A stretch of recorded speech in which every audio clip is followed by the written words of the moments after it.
Market to Market is everywhere you are. Subscribe to Market on YouTube, find us on the PBS video app to stream on demand, and add our 3 podcasts on your favorite podcasting app.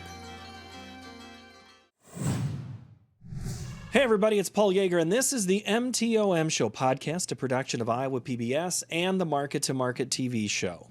Glad to have you here. Thank you so very much for watching. And if you're watching this on YouTube, which I do recommend for this episode, chances are you know today's guest, and I'll tell you more about him in just a moment, but I also want to let you know, have you gotten the sign yet? You know, you've gone to markettomarket.org/donate. You can join our family, support, and this is one of the ways that we say thank you. So go to markettomarket.org/donate.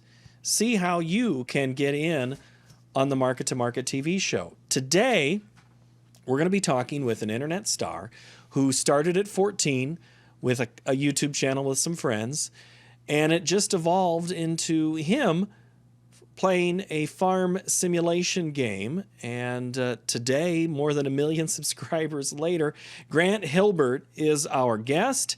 He's a big deal, and he's turned a YouTube life into farm life. He always kind of wanted to farm, but didn't realize how much until he went to Iowa State University. We're going to talk about life in Ankeny, Iowa, which is on the north side of Des Moines and the suburb there. And we'll get into one of the more famous residents of town. If you know anything about chemicals in the United States, you might know who we're talking about with Dennis Allball, but that's what I'm hinting at in a moment. But Grant Hilbert is one of those guys. Chances are you don't know who he is, but you know his voice and you know what he's up to when it comes to farm simulating. He's also now documenting how he is on the farm and farming. How did he get the land? He's got his own channel there, and many of you have gone along with his trials and errors of getting that first crop into the ground. So pretty wide-ranging topic. We do get into a little bit about business, and I want to thank you for continuing to support Market to Market, the weekly look at rural America, and this podcast, the MTOM. So thank you, enjoy, and we'll talk to you on the other side. If you're not careful, Grant, you're going to be the most widely known agriculture person in the city of Ankeny. I mean, Dennis Allball is someone that no one thought would be overpassed, but more people see you on a regular basis than they see Dennis, right? Yeah. On let's see here. On YouTube, we started the channel. Well, it depends which YouTube channel you're talking about. But that's the thing. Well, okay. So just fame. Let's just talk your fame first. Do you think if you walk down the street, people know who you are? No, not in Ankeny. Not in Ankeny. But you think they still might know Dennis. And I should give a little background. Dennis is a guy who made billions of dollars on when a chemical went public. He was able to, chemical giant. So if you ever drive through your hometown on the interstate, you see his imprint there at the golf course. So do you have a golf course yet? I do not. No. I do not. No. But you have some land, and we're going to get into that. But let's go back to when you're a 14-year-old kid playing around on the internet. What was going through Grant's mind about playing on the internet at 14? So let's see how it starts. So my neighbor, it would be a neighbor down the street. We're always into YouTube, always doing YouTube things.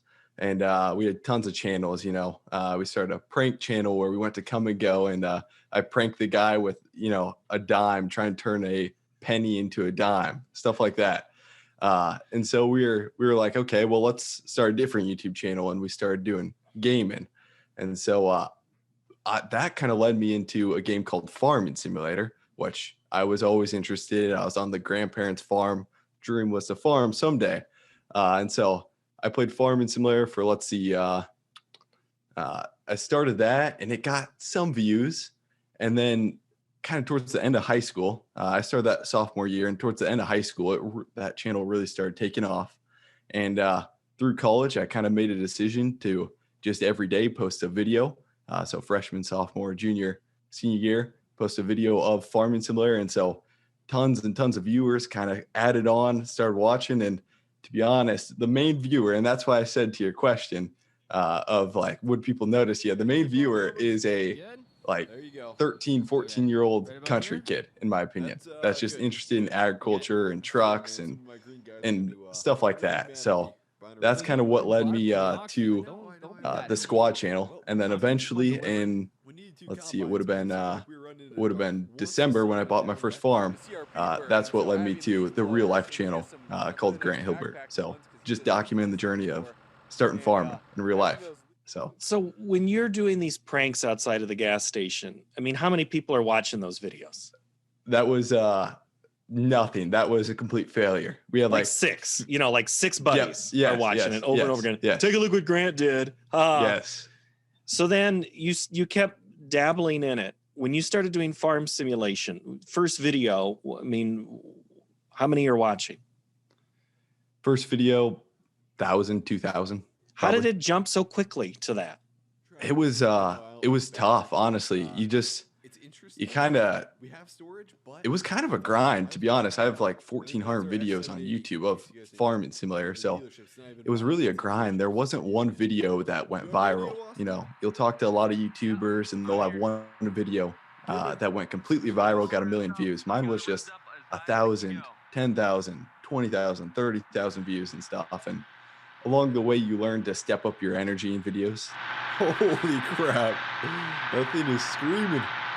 Especially when you have young kids watching, you got to step up your energy, maybe act a little bit out of the ordinary and stuff to just keep it entertaining. So it went from, 1,000, 20,000, 50,000 to probably like 100,000 now. So, yeah. So how does that relationship work with the farm simulation company versus you licensing that to or putting that out on YouTube? I mean, because my 11-year-old watches videos about Fortnite all the time, and they're similar to what your videos are, except the person is walking through playing the game and he's watching somebody play the game. People are watching you farm or start a tractor or a truck that won't start, or you're building something and you're kind of narrating it. Do I have it accurate about what it is your channel is? Yeah, no, that's exactly what it is. So Giants, the software company that created Farming Simulator, they love it, having all these videos on YouTube that, get a lot of views. I think my most popular video is like 3 or 4 million views. And so for them, I'm basically advertising and selling a lot of copies on them. And all I'm doing is, playing the game and voicing over. And, a lot of parents are like, why would you watch another guy play a video game and stuff? And the way we play Farming Simulator is a little different. It's not like a different game where you're just playing on a controller and you're playing along. For a lot of us stuff is scripted. So recently, like 2 years ago, we got into a lot of scripted stuff where we act like a farmer, and there will be another guy on the video game that runs a John Deere dealership. The name's Buck. Work for Platte Valley Equipment here. How can we help you out there today, bud? And us, the farmer, will go to him and we'll talk to him and we'll negotiate out prices. So he's selling a John Deere, say 8410, and he's at 90 grand. And on video, we're negotiating prices, and it kind of makes it real interesting. So we try to get as realistic as possible. Some older people that watch it might think, oh my gosh, this is so stupid. But for, younger kids watching, it's pretty entertaining, I think. So I think it is entertaining, and personality is really what drives a lot of the internet success that for a lot of people. You're a guy, mom is in finance, dad is in agriculture, but you live in town. So why did you start farm simulating? Well, so that goes back to when I was a kid. Both my grandparents farmed. My mom's side, they got out of farming in 2005. I think they farmed, 500-600 acres, kind of a smaller farm, and they got out of farming. And then my dad's side, they were kind of a bigger farm, farmed probably 1,700 acres, and always had a lot of cattle. And so,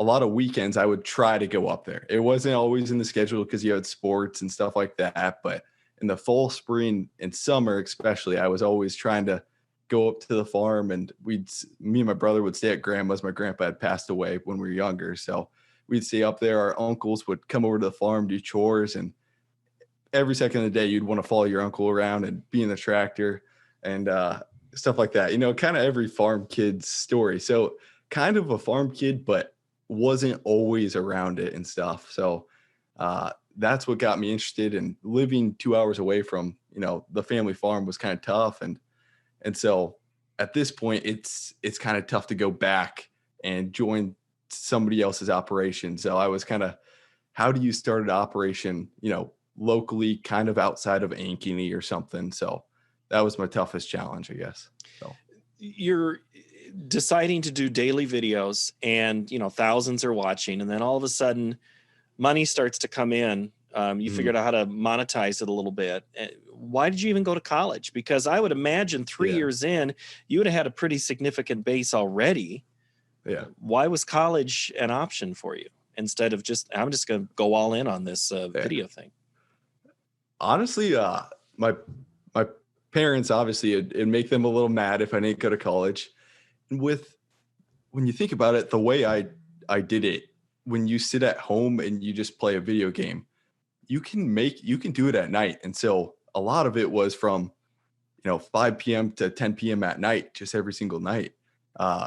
So with Farming Simulator, it was doable during college, and I enjoyed being around friends and taking ag classes. Especially, there's some awesome ag classes at Iowa State that I just enjoyed and stuff. And I was pretty productive then. Honestly, when I was going to college, I would say I was almost more productive during the day than now, because now I'll go on Facebook and look for the next tractor or something during the middle of the day, because I got my own schedule. So, but yeah, it was tough, and it was something you could do during college. Now, let's see. Now, if I'm doing real life videos, so going out and filming real life videos, to make one video, it takes 2 or 3 working days, compared to a farm sim. I could sit down and record a video in 3 hours. So it was doable going to college for sure. So Iowa State was where you went. What was was it just a simple ag business? Was it something specific you wanted?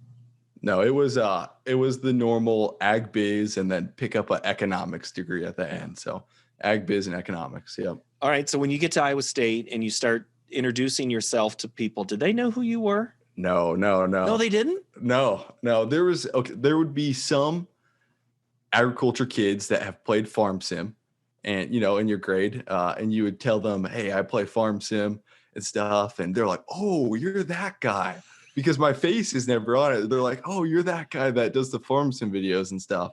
So some friends would watch, but no, I never really had my face in too many videos. So yeah. And then of those guys and gals that you met, how many of them now or then in college became stars or parts of your channel? Did you ever incorporate somebody else and expand the cast a little bit? I had a couple friends that recorded, and we'd play farming, and then they would jump in and record with me.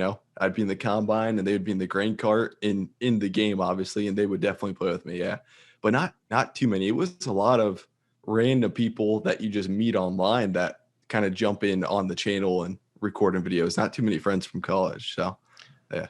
You get to graduation, and what are you thinking at that point? I mean, is still the goal in college, even through 4 years or 5 years? I don't know how long it took you to get through.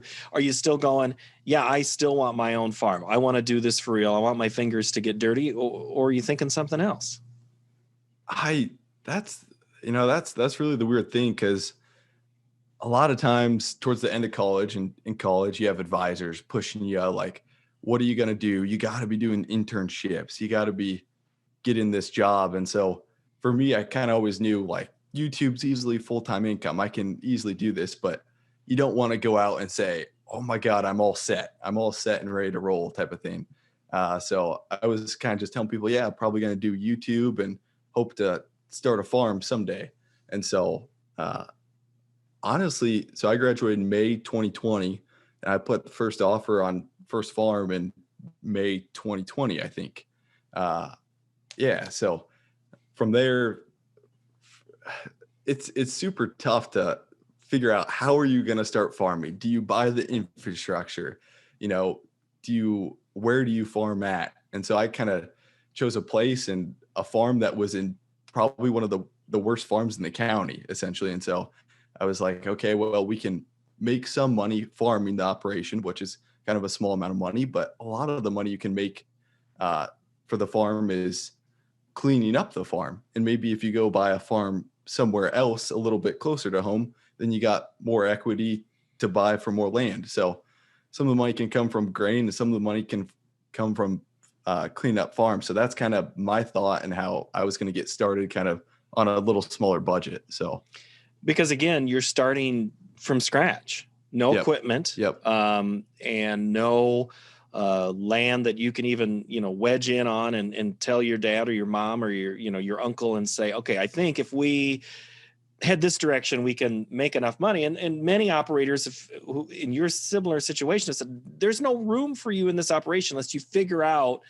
a new way to make us some money, because we cannot split this pie to Yep. keep everybody happy. So that's, are you dealing with banks or are Yes. you, so when you tell them where your money comes from, what was the first banker reaction to you? He was and he's still my banker today. He's real interested in it and he thinks it's pretty cool. So yeah, he's nothing crazy reaction, but yeah, tries to be real professional, of course, Yeah. and stuff. And What's your equity? Yeah. Well, I got this PC and a microphone. Well, no, seriously. No, seriously. That's what I have. And I've got 1.19 million subscribers. yes. Oh, Yep, right. I mean, yep, that's gotta yeah. be a fun conversation. Yeah. It's that's essentially how it went and stuff. And so it's all, that's the thing. My equity is essentially all digital. It's all digital. And towards the middle of college, I got real interested in Bitcoin. And so telling a banker that, hey, my equities and my assets are in Bitcoin, this, to some people, magical internet money is real interesting too. So talking to a banker like that. So All right. So Yeah. have you started a Bitcoin channel too? no, I do have some equity in a Bitcoin mining farm in Northeast Iowa, kind of around Grundy Center. So Okay. we got a wind farm out there and we're mining Bitcoin out there. So yeah. You got it dipped all over the place. Yeah. It's interesting. It's fun. So yeah. Okay. So you graduate in 2020, you put an offer on a farm in 2020. When did you finally connect and get a physical piece of land, and how did that process work out? That was kind of tough actually, because you're buying your first piece of ground, and honestly, like a lot of people, when you're investing in assets, the thing is leave all the emotion out of it. It's an investment. But buying the first farm, there was definitely a lot of emotion in buying the first farm. You're kind of eager to get it. So that was a deal where it was a 5-month process, and working with the seller. The seller was liquidating some assets, and so I didn't end up purchasing that farm until it would be December 2020 is when we closed. We had the offer accepted like May and June, but December 2020 is when we first officially closed on that farm. So yeah, It took a while. took a while. Not an Yeah. easy sale. Yeah. Now, this is a piece of land that is not in your backyard or 10 minutes away. It's a haul. So Yeah. why did you decide that was a good idea? That was the thing. I was like, okay, well, nobody wants this ground. I bought it for $2,700 an acre. Like for farm ground, obviously there's some timber and stuff. And I was like, well, if I can get this at the right price, I can definitely put a lot of sweat equity into cleaning it up with the skid steer and making this a better farm. And honestly, from the looks of it, like marketing, it probably doesn't sell as farm ground. It probably more sells as a recreational property with 70 tillable acres and 120 total acres. So my thought was cleaning it up as a recreational property. And then I was like, okay, well, if I got this farm, I'm just going to farm the acres. I'm going to add a couple more acres around the area, if I can get the right farm. So after that, I bought one farm in December and another farm here at auction in March. And so kind of been just adding on to the area. I definitely don't want to buy too much ground in the area, but would love to eventually get closer to Ankeny and put a lot of sweat equity into these farms and kind of clean it up real nice. Because you're more than an hour from your Yep. land, right? Yep. So then are you storing equipment down there? Yeah. I got I call it the organic shed. I just got a gravel lot and just put all the equipment on the lot there. So yeah. And how often are you getting down there? probably 2 or 3 times a week. Yeah. And so it is kind of tough to where do you, after you're done and you get done at 9 or 10, do you drive back to Ankeny or do you stay at a hotel? And recently, the past week when I was planting, I was just like, I am so tired. I'm just going to grab a hotel quick and then hit it right in the morning. So eventually I'd like to get a camper or something, put it out there. So that'd be the dream. So this should be my first day planting ever. Planting your first crop, what was that like? That was interesting because I honestly kind of thought I knew exactly how everything was going to go. You know, you were around the farm, but I was actually never around the farm, grandparents' farm during planting time. So I thought I had it all kind of figured out, and there was a lot of struggles, mainly me being not prepared. I went and I was going to plant corn Monday. I was like, okay, this will be simple. I just need to get a cultivator, prep the soil. I'm going to get that cultivator Saturday, cultivate it Sunday, plant Monday. And with farming, this is one of the things I'm learning that, you know, you buy that cultivator and the hitch doesn't fit in or the hydraulics aren't working because it's an old 40 series style hydraulics. And I didn't have the ISO ones. And so that was delayed 2 days. And then finally I got planting. And luckily when planting, it was simple. I had no breakdowns. That was pretty simple. And I did have a local farmer that came out and really helped me get that planter set. So that was super nice. And where's your equipment coming from? So I'm just buying it out of the blue. So that's one of the things on YouTube that I want to document. You know, when I go and buy a tractor, record the phone call on the salesman buying the tractor and stuff. Because I think starting from scratch, that's pretty cool. Like just grabbing equipment from buying the equipment and kind of piling it all on. So, yeah. Well, the easy question here is how different is the real life versus what you've simulated? Oh, it's a lot tougher in real life, obviously. But did the simulator help you for the real life? It'd be cool to say yes, but not really. It's real. I mean, real life's just totally different. In simulator, you just go to the dealer, you purchase the equipment, and the biggest thing we're talking here is the money, you know, to obviously afford a $50,000-$60,000 tractor and planter and stuff like that. So a little bit of equipment at a time. Yep. What are we talking for acreage here? I mean, you mentioned 120, but only 70 was tillable, and you picked up a couple other farms. So what's your total? What are you close to? Yep. So over the past couple months, I bought in 370 acres with 250 tillable acres on there. So that's what I'm farming. And yeah, it's honestly, I was thinking to myself the other day after I got done planting, I don't know how guys are able to farm like 1,000 or two, even though that's normal, 1,000 or 2,000 acres. Keep in mind, I didn't have any auto steer or anything, but that was, it's a lot more than you expect, I guess. So when you put yourself out there and you document, maybe vacuum didn't get turned on, or maybe the hydraulic didn't fit, or maybe, my rows are nowhere near straight. You're putting yourself out there. Do you feel very vulnerable right there? Not really. Honestly, it's really tough to say this, but everybody's super nice on the internet. From what I've seen on my channel, you know, usually you get a lot of haters and stuff on the internet, but I mean, everybody's super nice. There's been very few comments that are even like, wow, you suck at this or anything like that. I mean, the worst hated comment I got is this guy's an idiot. He locks his tractor at night. You know, that's the worst. I'm like, I'm so shocked and stuff. I haven't got many hatred comments and stuff. And I know eventually you will, as you get more popular and stuff, you'll definitely get more people on there. So Grant, you're not supposed to read the comments, but I'm sure you have to. Oh yeah, I do. I try to reply to every comment. So, well, that's good. So simulating real life, I mean, yes, they're different, but they're the same. It's still about agriculture, and it's still about trying to feed the world.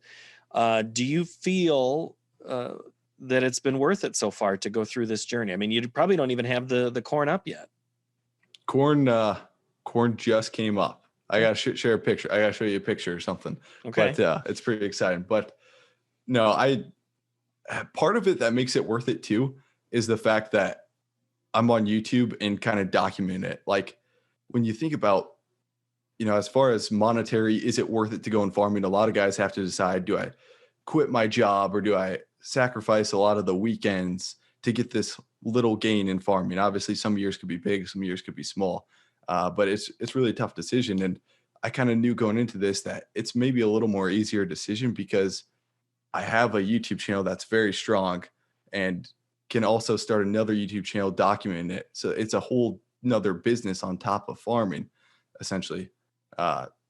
So documenting that YouTube channel is probably going to be more income than that comes off the farm from the grain side, is how I think about it. So, yeah. Well, yeah, I was going to get into grain marketing in a minute, but since you've opened that door, I mean, how much pre-sold? Have you sold anything ahead? Do you feel confident enough to forward contract anything at these prices today? I haven't. At my local elevator, let's see, December is just hit $6, I think. So that's pretty crazy. I haven't done anything. I know it's probably bad. I need to be thinking about that, but I haven't done any hedging or forward contracting or anything. So that's all right. Have you done simulation with hedging and anything like that? And I did in some ag marketing classes, but a lot of that stuff is honestly kind of forgot. So yeah, no. Oh, so you did it only in class in college, you haven't done that on the channel yet or anything like that. No. Okay. So do you consider yourself full-time? What's your on your LinkedIn profile? What's the line say? What's the order? Let's see. The order would be the Squad YouTube channel is definitely full-time job. And then honestly, let's see, there's a couple projects kind of working on that. It's like eventually it'll provide income type of thing. So Squad YouTube channel, and then working on a software company that's I can't say anything about it yet, but it'll kind of go along with the YouTube channels and stuff like that. So we got 4 or 5 developers on the team that we're working every night towards it. I don't do any of the coding myself. That's some tough stuff, but I kind of just guide the project essentially. And then kind of Bitcoin investor and the Bitcoin mine farm is a big part of my day essentially. And all that is just reading and reading more about Bitcoin essentially. So, and then obviously the third YouTube channel. So, yeah. So are you in Dogecoin too? No. I stay out of that. Okay. Whoa! Stay out of it. You're in Bitcoin. You're in that realm. How can you say one is better than the other? Yeah. So Doge, this might be a little off topic, but Doge is real interesting in the fact that it's an altcoin alternative to Bitcoin. And it's the only altcoin that just truly admits we're a joke and there's nothing to this. And that's what's so fascinating about Doge, I think, is that they're the only altcoin that just says, yeah, we're just a joke coin. So okay, fair enough. Yeah. So then, Paul, have you bought any? No, I haven't. I haven't bought any of them. I work with one of our producers, Josh Bittner. He does follow Bitcoin. We've been talking about it for years. Really? About, is this a commodity? Is this something we need to cover? It's that debate. So then, would your first line be called entrepreneur?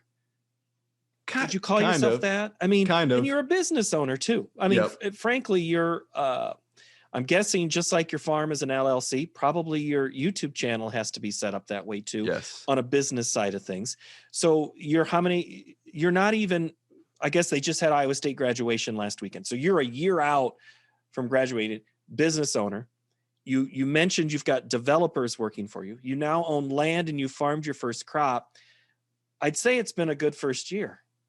Yeah, it's been interesting. I thought I was going to be the most busiest time was going to be during college and doing YouTube around college.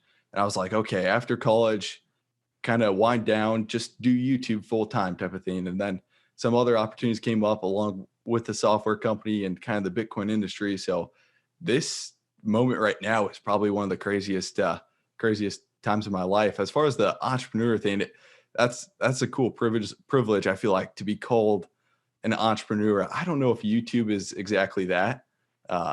being an entrepreneur, but maybe some of the other companies I'm trying to start would be considered. So yeah. Because I think of 14-year-olds, again, I'll go back to my kids. They would love to be YouTube stars. Yep. But how do you put that out there? I mean, we were kind of joking about viral videos before this. You can't just set out to make a viral video. You just have to try and hope that it connects with somebody. They don't teach that at Iowa State or Stanford or on how to become viral. It's like luck, opportunity, hard work, and met with opportunity, and it might just pop. Yeah. It's a lot of luck, to be honest. And you got to be interested in addicting. I know some kids that want to be a YouTuber that just kind of want to be a YouTuber. And then there's some kids that are crazy interested in it and really work their butts off to do it. And it's one of those things where you have to stick with it over a multiple year period to really eventually get it. And some people get real lucky. Their first video will go viral or something like that. And I definitely had a lot of luck along the way doing that. But for example, have you seen YouTube Mr. Beast? Have you heard of this guy? My kids talk about Mr. Beast all the time. Okay. So it would have been sophomore year. I was able to get on a chat with him. Me and my best friend got on a chat with him. He was at like 1 million subscribers, and now he's at like 50 million subscribers right now. And after you're done talking with him, it's like, this guy is so addicted to YouTube. And he studies every little thing about a thumbnail, about a video. I mean, it is crazy how much time and effort he puts into studying how his videos are produced. And now you look at him today, 3 years later, and he's at 50 million. He's got like 50 million subscribers, and every video gets like 30 or 40 million views. And it's like, wow, he puts a lot of effort and studies everything about YouTube. And so I think that's one of the biggest keys probably too.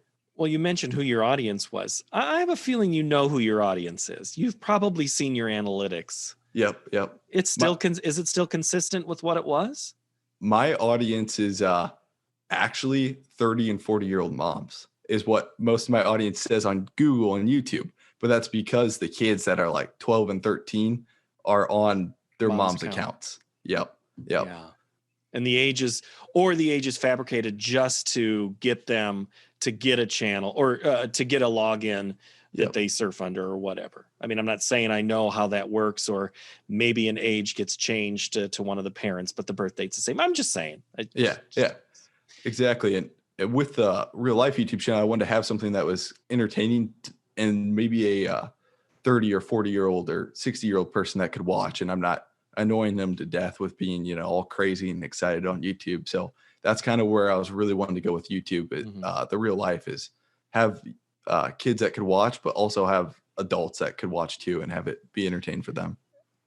So I'll go back to entrepreneur for a minute, because you are trying to figure out what works best for that business, that line, and you're always thinking about what's new. You've developed a second channel, then a third channel, and then the software thing that's coming later, and then the actual farming of things. So you're full-time a media titan with a part-time farmer. I mean, at some point, would you like to flip it, be a full-time farmer with all this other stuff on the side? That'd be great eventually. Like when you're old, to be full-time farming, and then maybe just still documenting the real life farm. That would be eventually the dream. Yeah. To eventually just be full-time farmer. Yeah. Who do you know of in agriculture that has documented a lot of their farm work in real life that you've watched, interacted with, things like that? Yeah. So probably two of the biggest inspirations was one, Zach Johnson, the millennial farmer in Minnesota. He honestly does YouTube perfect, in my opinion. He's real fast paced with his videos. He's got awesome thumbnails. He's super entertaining. He's a huge inspiration. And then Cole, one of my friends, he's in central Iowa here, and he does an awesome job on YouTube documenting the journey of his farm too. His channel is Cole the Corn Star. So yeah, those guys have been huge. And then you watch anybody that's on YouTube sharing their farm, I'm addicted to watching their videos. That's what I enjoy watching. So yeah. So you have a lot of screen time. Yes. Yes. Yeah. Watching a Yeah. lot of those things. Yes. With Cole, I think what I've heard about him is that he's a YouTube guy first, and that's helped kept the farm going. I mean, that's Yep. provided that off-farm income instead of working maybe as a nurse like my mom was. She worked off the farm to help keep our farm going. It's not the first time that that's happened at a farm, and that's realistic. Do you think in 10, 20, maybe 30 years, farming looks more the way you do it or the way that we think traditionally it is? Everything is on the farm. 100% of the effort and focus is on the farm with no outside income. Or do you think we're going to be a whole lot of, I'm not even going to say hobby farm because it's not a hobby for you, it's a passion. Meaning, okay, explain that again. So do you think there's going to be more people like you who do a full-time job with a little bit of side farm versus a lot of farmers today are 100% everything they do is on that 1,000 to 10,000 acres, and they don't take an off-farm job? Yeah, no, it that's kind of where it comes down to an expert of farm finances and stuff, and I'm not that expert, but it seems like it is heading into the world where my whole thought of this is farming is so fun and so many people are passionate and fun to do it to where they'll sacrifice over time less and less income off the farm just to be less and less income coming from the farm just to be farming, which means obviously taking outside jobs to do it. That's kind of what happens with me. Obviously, I can't go into farming and be super profitable or make a super amount of money. All of the off-farm income is what's keeping my small farm alive, and that's what's going to keep it growing in the future, essentially. So, yeah, if farming was 50s, 40s, where everybody was it's hard manual labor, I'm sure it would be a lot more profitable in sense. But I think over time, farming is going to become more and more fun, and you're going to have a lot more people trying to enter and trying to stay alive by taking off-farm jobs, I'd assume. And therefore, you might have more farmers, just not as big of farmers. Yes. Because frankly, if you're going to jump all in, you can't just jump in at the 5,000 acre level. No bank they would laugh you out no matter how much income you have coming in from somewhere else. And what's interesting is kind of the land story of land prices versus real wages is, I think we're already getting to the point where land is so scarce and so tough that it's probably going to be owned by the elite rich. And that's going to be interesting to where you're probably already seeing it now, but there's probably going to be a lot of big farms that rent 99% of their ground, it seems like, and it's going to filter into hands of a lot of the wealthy is what it seems like it's going to be doing, especially from the macro environment we're in now. It seems like a lot of investors are going to be coming in, but yeah. All right, Grant, look ahead in 10 years. What does your situation look like? Are you still doing the things you're doing and that you have done for the last few years in the sense of other projects and farming? Are you going to have land closer to home? Are you going to have to expand where you've bought? I mean, you got to have I'm sure you've got some type of plan out there. Yeah, I'd love to just own a small farm closer to home. Nothing crazy, just kind of part-time farming and just closer to home and actually have a little bit of infrastructure. So definitely want to kind of stay small and do everything myself with my brother. My brother helps me a lot. So just, small farm closer to home. Closer to home is eventually really where I'd love to be, closer to Ankeny. So that's all right. Okay. Grant, I appreciate it. I think this is, I'm glad that you took time to take care of us little people here, because you're kind of a big deal on the internet. Yeah, no, you guys aren't little. You guys are giant. We're small on YouTube. You guys are. It's two different worlds. Yeah, it really is. It really is. YouTube's a lot more kids watching and stuff. This is more adult, I feel like. So yeah, no, I appreciate jumping on and stuff, and it was awesome talking to you, Paul. Do you think, I'm going to talk to a couple of the folks that I know that listen on a regular basis. Yep. They're not like you or me. They're a little bit older or they're a little bit younger. and they still want to be involved in agriculture. Do you think you're inspiring other people? Like if I'm a 50-year-old farmer on a dairy, am I going, I'm sure I've already had the thought of, I should document what I'm doing. I think some people might be interested in that. I think the greatest opportunity ever is to just document your farm, no matter who you are. And in my opinion, I know it sounds so cliche and stuff, but personally, selfishly, it'd be kind of cool, especially being young. If there's a farmer out there that's 50 or 60, imagine if he recorded himself farming when he was 20, and by the time he's 80, he could like show his grandchildren the daily life of their farm and how it grew from when he was 20 years old to 80 years old. And, when you're retired, you could go back and look back at those videos when you're 20 or 30 years old. I think that's pretty cool. And so I don't know. There's a huge opportunity in documenting the farm, I feel like. Yeah. Do it in any way that you can. All right. Yes. Grant yes. Hilbert, thank you so very much for the time. I appreciate it. Yes. Thanks, Paul. My thanks to Grant Hilbert for his time and his YouTube channel. I'd say good luck to him, but I think he's doing just fine. And we appreciate you watching us. Hit me up with feedback, paul.yeager@iowapbs.org. Thank you for watching, listening, or reading, and have a great week.